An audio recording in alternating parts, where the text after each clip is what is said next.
Au-delà du contenu de la loi que tout le monde connaît et que je ne vais évidemment pas répéter, je souhaite en fait donner 2 ou 3 éléments qui, de mon point de vue, marquent une vraie différence entre la période avant la loi et la période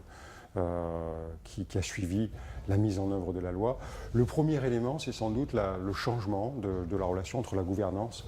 et ses administrés. On est passé véritablement d'un rôle d'observateur, commentateur d'un cadre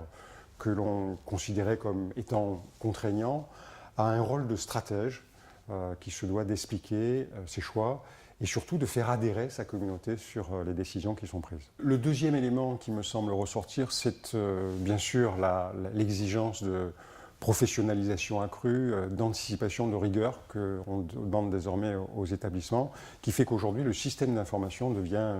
une clé de voûte essentielle. Et que la formation des enseignants et des BIATES est quelque chose qui devient totalement indispensable. Le troisième point à souligner est le suivant, c'est que désormais le monde socio-économique et culturel, les collectivités locales,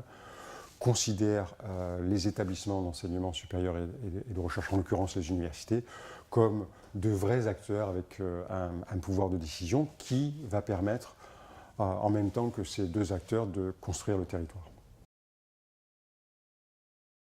L'autonomisation accrue des établissements va avoir pour conséquence que les établissements vont chercher à être plus visibles, à la fois sur le territoire national et à l'international, ce qui va impliquer la mise en place d'éléments de plus en plus différenciants. S'agissant par exemple de notre université, la création des instituts d'établissement vient précisément répondre à cette exigence de différenciation par rapport à d'autres établissements.